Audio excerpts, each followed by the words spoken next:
आधुनिक काव्य का उद्गम एवं विकास। आज का यह विषय आप लोगों के समक्ष प्रस्तुत है। हिंदी साहित्य में आधुनिक काव्य का बहुत ही महत्व है। आधुनिक काव्य का आरंभ 1857 के असफल विद्रोह के बाद होता है। इस समय अंग्रेजों का निरंकुश शासन भारतीय जनता के लिए एक विकट समस्या बना हुआ था।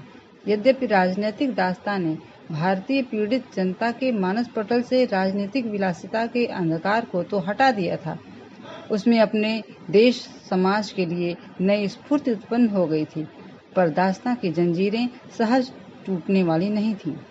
सुधारकों के प्रयत्न पूर्णतया सफल नहीं हो पाते थे।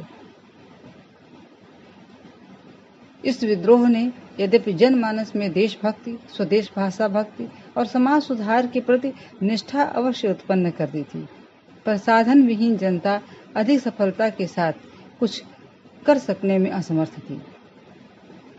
अतएव इस समय हिंदी भाषा के हितैषियों ने तत्कालीन परिस्थितियों और अपनी दशा को देखते हुए राजभक्ति के साथ ही साथ देशभक्ति, भाषा भक्ति का स्वर बुलंद किया और इसे अपना जन्म सिद्ध अधिकार भी घोषित किया।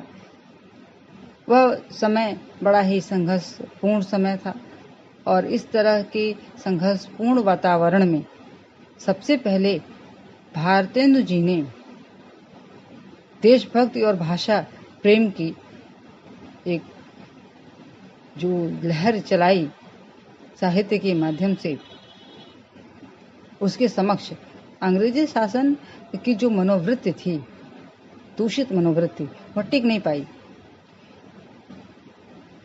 इस लहर के समक्ष के साथ साथ उससे प्रभावित होकर के भारतीय जनता एवं भारतीय कवि यानी साहित्यकार एक साथ देशभक्त एवं देश भाषा की ओर बढ़े और इसी बीच आर्य समाज जैसे सुधारवादी आंदोलन भी उठ खड़े हुए। इससे हिंदी भाषा को बड़ा ही प्रोत्साहन मिला और वह धीरे धीरे आगे बढ़ती चली गई। और यदि हम बात करें कि परिस्थितियों की, तो यह परिस्थितियां इतनी सामान्य नहीं थी कि आसानी से हिंदी भाषा और देशभक्ति के प्रति भावनाएं उठ गईं और साहित्य की रचना होने लगी। बड़ी ही कठिनाइयों और दुश्वारियों का सामना उस समय करना पड़ा था इन साहित्यकारों को भी और पूरी भारतीय जनता को।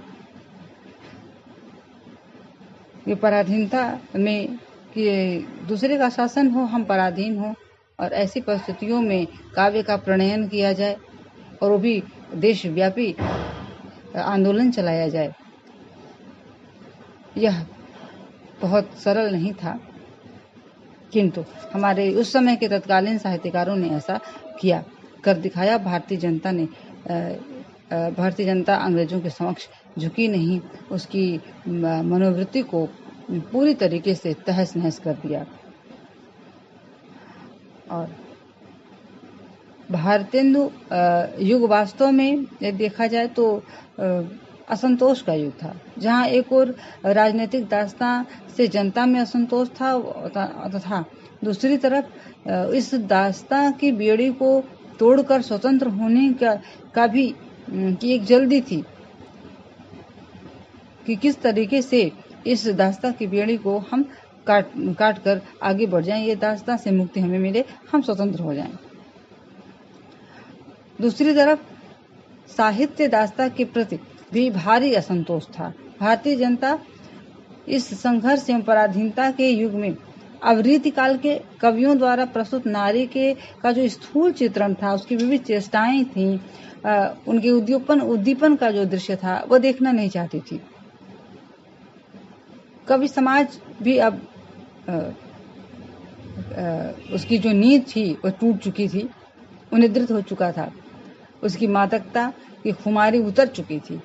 अब वह रीतिकाल की रीति नीति का अंधानुसरण नहीं करना चाहता था, अपितु वह चाहता था कि विदेशियों के उस शिशिर राज्य को, जिसने भारतोद्यान को हतश्री बना रखा था, अपने कोकिल गीतों से छिन्न भिन्न कर एक नया वासंतिक रम्य प्रफुल्लित समाज स्थापित करे।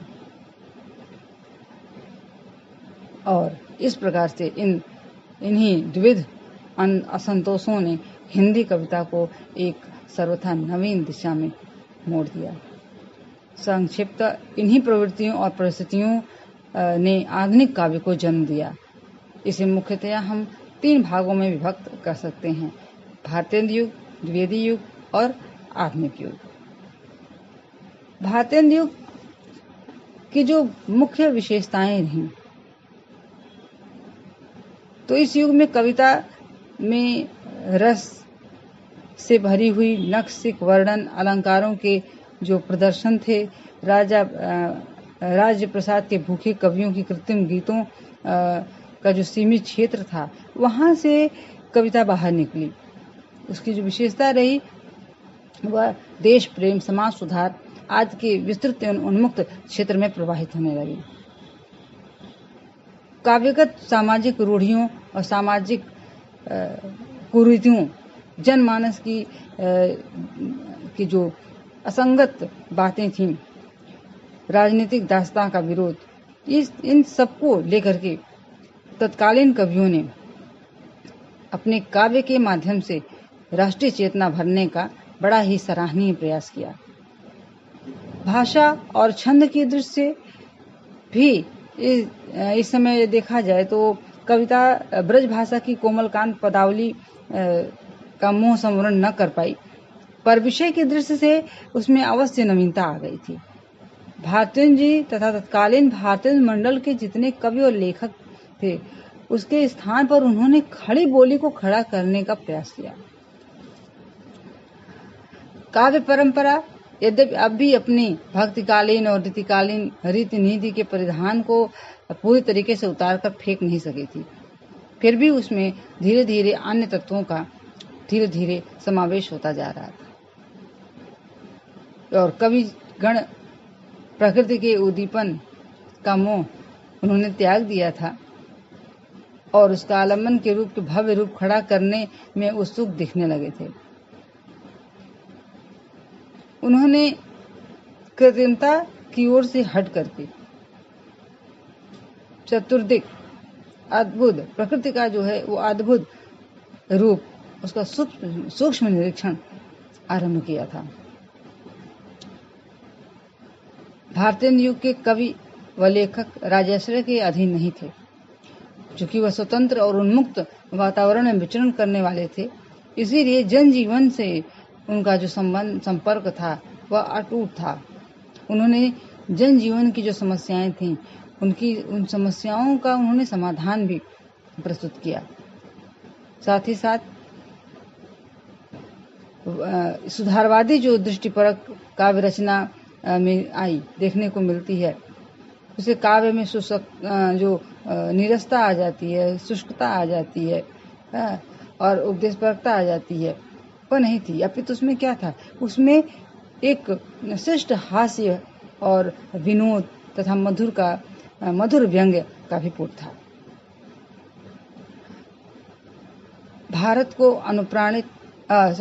वर्तमान को अनुप्राणित एवं स्फूर्ति प्राप्त करने के लिए उन रचनाओं में अतीत के गौरव की सुंदर झांकी भी प्रस्तुत की गई थी।